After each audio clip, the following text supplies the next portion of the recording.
Hi ಎಲ್ಲರಿಗೂ ನಮಸ್ಕಾರ, welcome back to my channel. ಇವತ್ತು ನಾನು ಇಡ್ಲಿಗೆ ಇನ್ಸ್ಟೆಂಟಾಗಿ ರೆಡಿಯಾಗುವಂತಹ ಸಾಂಬಾರು ಮಾಡ್ತಾ ಇದ್ದೀನಿ. ತುಂಬಾ ರುಚಿಯಾಗಿರುತ್ತೆ. ಇದಕ್ಕೆ ನಾನು ಯಾವುದೇ ರೀತಿಯ ಬೇಳೆ ಎಲ್ಲ ಹಾಕೋದಿಲ್ಲ. ಇನ್ಸ್ಟೆಂಟಾಗಿ ಇಡ್ಲಿಗೆ ತುಂಬ ರುಚಿಯಾಗಿ ಒಂದು 10 ನಿಮಿಷ ಟೈಮ್ ಇದ್ದರೆ ಸಾಕು, ಇದನ್ನು ಪ್ರಿಪೇರ್ ಮಾಡ್ಕೊಬೋದು. ತುಂಬಾ ರುಚಿಯಾಗಿರುತ್ತೆ, ಹೋಟೆಲ್ ಸ್ಟೈಲ್ ಥರನೇ ಇರುತ್ತೆ. ಸೊ ಇದನ್ನು ಮಾಡೋದಕ್ಕೆ ನಾನಿಲ್ಲಿ ಒಂದು ಕುಕ್ಕರ್ಗೆ 2 ರಿಂದ 3 ಟೊಮೊಟೊನ ಹಾಕ್ಕೊಳ್ತಾ ಇದ್ದೀನಿ. ನಾವು ಮೊದಲಿಗೆ ಇದನ್ನು ಕುಕ್ಕರಲ್ಲಿ ವಿಜಿಲ್ ಬರೆಸ್ಕೊಬೇಕು. ಸೊ ಅದಕ್ಕೋಸ್ಕರ ನಾನು ಒಂದು 3 ಟೊಮೊಟೊನ ಹಾಕ್ಕೊಂಡು 1 ರಿಂದ 2 ಈರುಳ್ಳಿ ಕೂಡ ಹಾಕ್ಕೊಳ್ತಾ ಇದ್ದೀನಿ. ಸ್ಲೈಸಾಗಿ ಕಟ್ ಮಾಡಿ ಹಾಕ್ಕೊಂಡಿದ್ದೀನಿ 2 ಕೂಡ.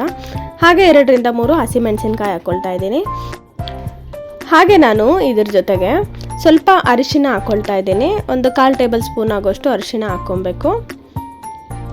ಹಾಕ್ಕೊಂಡು ಇದಕ್ಕೆ ಸ್ವಲ್ಪ ನೀರು ಹಾಕ್ಕೊಂಡು, ಇದು ಮುಳುಗೋ ಅಷ್ಟು ನೀರು ಹಾಕ್ಕೊಂಡು ನಾವು ಇದನ್ನು ಒಂದು 3 ವಿಜಿಲ್ ಬರೋದಕ್ಕೆ ಬಿಡಬೇಕಾಗತ್ತೆ. ನೀರು ಹಾಕ್ಕೊಂಡ್ಮೇಲೆ ಎಲ್ಲನೂ ಚೆನ್ನಾಗಿ ಮಿಕ್ಸ್ ಮಾಡ್ಕೊಬೇಕು.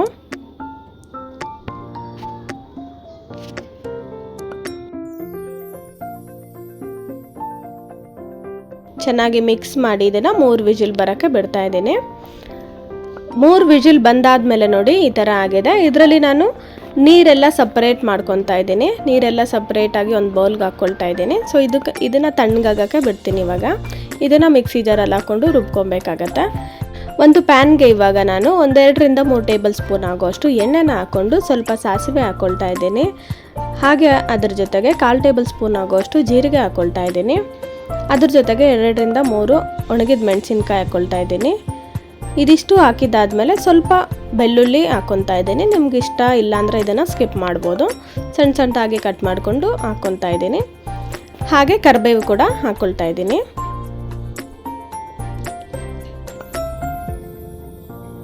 ಇದಿಷ್ಟು ಹಾಕ್ಕೊಂಡು ನಾವು ಮಿಕ್ಸ್ ಮಾಡ್ಕೊಬೇಕಾಗತ್ತೆ. ಈಗ ನಾನು ಟೊಮೊಟೊ ಬೇಯಿಸಿರೋ ನೀರನ್ನು ಸಪ್ರೇಟಾಗಿ ಬೌಲಲ್ಲಿ ತೊಗೊಂಡಿದ್ನಲ್ಲ, ಸೊ ಅದನ್ನು ಇದಕ್ಕೆ ಹಾಕ್ಕೊತಾ ಇದ್ದೀನಿ. ಅದನ್ನು ಹಾಕ್ಕೊಂಡು ಸ್ವಲ್ಪ ಹೊತ್ತು ಕುದಿಸ್ಕೊಬೇಕಾಗತ್ತೆ.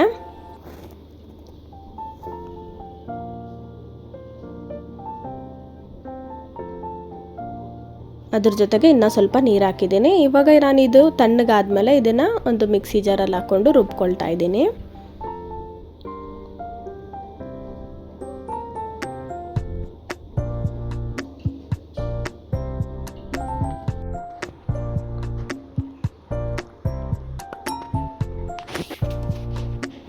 ರುಬ್ಕೊಂಡಿರೋದನ್ನು ನಾನು ಇವಾಗ ಇದ್ರ ಜೊತೆಗೇನೆ ಹಾಕ್ಕೊಳ್ತಾ ಇದ್ದೇನೆ. ಎಲ್ಲನೂ ಹಾಕ್ಕೊಂಬಿಟ್ಟು ನಾವು ಇದನ್ನು ಚೆನ್ನಾಗಿ ಮಿಕ್ಸ್ ಮಾಡ್ಕೊಬೇಕು. ಅದರಲ್ಲಿ ಮಿಕ್ಸಿ ಜಾರ್ಗಿನ್ನ ಸ್ವಲ್ಪ ನೀರು ಹಾಕ್ಕೊಂಡು ಇದಕ್ಕೇ ಹಾಕ್ಕೊಳ್ತಾ ಇದ್ದೀನಿ. ಸ್ವಲ್ಪ ಗಟ್ಟಿ ಇರಬಾರ್ದು, ಇದು ನೀರಾಗಿದ್ರೇ ಚೆನ್ನಾಗಿರುತ್ತೆ. ಸೊ ಸ್ವಲ್ಪ ನೀರನ್ನು ಇನ್ನೂ ಎಕ್ಸ್ಟ್ರಾ ಹಾಕ್ಕೊಂಡು ನಾನು ಅದಕ್ಕೆ ಹಾಕ್ಕೊಂಡೆ. ಇವಾಗ ನಾವು ಇದಕ್ಕೆ ಮೇಯ್ನಾಗಿ ಹಾಕಬೇಕಾಗಿರೋದು, ಒಂದು ಬೌಲ್ಗೆ ಒಂದು ಸ್ವಲ್ಪ ನೀರು ತೊಗೊಂಡು 2 ಟೇಬಲ್ ಸ್ಪೂನ್ ಆಗೋಷ್ಟು ಕಡಲೆ ಹಿಟ್ಟನ್ನ ಚೆನ್ನಾಗಿ ಮಿಕ್ಸ್ ಮಾಡಿಕೊಂಡು ಹಾಕ್ಕೊಬೇಕಾಗತ್ತೆ. ಯಾವುದೇ ಗಂಟು ಇರಬಾರ್ದು, ಆ ಥರ ಮಿಕ್ಸ್ ಮಾಡ್ಕೊಬೇಕು. ಒಂದು ಸ್ವಲ್ಪ ನೀರಿಗೆ 2 ಟೇಬಲ್ ಸ್ಪೂನ್ ಹಾಕಿದ್ರೆ ಸಾಕು. ಅದನ್ನು ಮಿಕ್ಸ್ ಮಾಡಿಕೊಂಡು ಇವಾಗ ನಾವು ಈ ಸಾಂಬಾರಿಗೆ ಹಾಕ್ಕೊಬೇಕಾಗತ್ತೆ. ಹಾಕ್ಕೊಂಡ್ರೆ ತುಂಬಾ ರುಚಿಯಾಗಿರುತ್ತೆ. ಸ್ವಲ್ಪ ಥಿಕ್ನೆಸ್ ಕೂಡ ಬರುತ್ತೆ ಸಾಂಬಾರಿಗೆ. ಸೊ ಅದಕ್ಕೋಸ್ಕರ ಅದನ್ನು ಹಾಕ್ಕೊಬೇಕಾಗತ್ತೆ. ಅದರ ಚೆನ್ನಾಗಿ ಕುದಿಸ್ಬಿಟ್ರೆ ಅದರ ಟೇಸ್ಟ್ ಕೂಡ ನಮಗೆ ಗೊತ್ತಾಗಲ್ಲ, ಹಾಕಿರೋದು ಕೂಡ ಗೊತ್ತಾಗಲ್ಲ. ಹಾಗೆ ಇದಕ್ಕೆ ರುಚಿಗೆ ತಕ್ಕಷ್ಟು ಸಾಲ್ಟ್ ಕೂಡ ಹಾಕ್ತಾಯಿದ್ದೀನಿ.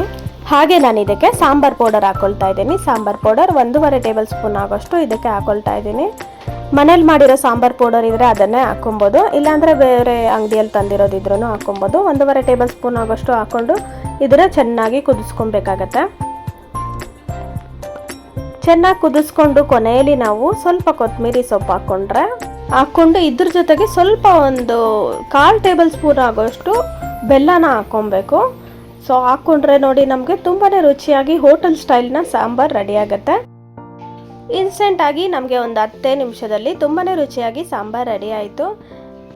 ಬಿಸಿ ಬಿಸಿ ಇಡ್ಲಿ ಜೊತೆಗೆ ನಾವು ಈ ಸಾಂಬಾರನ್ನ ಹಾಕ್ಕೊಂಡು ತಿಂತಾ ಇದ್ದರೆ ತುಂಬಾ ಚೆನ್ನಾಗಿರುತ್ತೆ, ರುಚಿಯಾಗಿರುತ್ತೆ. 2 ಇಡ್ಲಿ ತಿನ್ನೋರು 4 ಇಡ್ಲಿ ತಿಂತಾರೆ, ಅಷ್ಟು ಚೆನ್ನಾಗಿರುತ್ತೆ. ಒಂದು ಸಾರಿ ಟ್ರೈ ಮಾಡಿ ನೋಡಿ, ನಿಮಗೆ ತುಂಬ ಇಷ್ಟ ಆಗುತ್ತೆ. ಹಾಗೆ ನಮ್ಮ ಚಾನಲ್ಗೆ ಯಾರಾದರೂ ಹೊಸಬರಾಗಿದ್ದರೆ ದಯವಿಟ್ಟು ಸಬ್ಸ್ಕ್ರೈಬ್ ಮಾಡ್ಕೊಂಡು ನೋಡಿ. ಈ ರೆಸಿಪಿ ನಿಮಗೆ ಇಷ್ಟ ಆದರೆ ಲೈಕ್ ಮಾಡೋದನ್ನು ಮರಿಬೇಡಿ, ಆದಷ್ಟು ಶೇರ್ ಮಾಡಿ. Thanks for watching.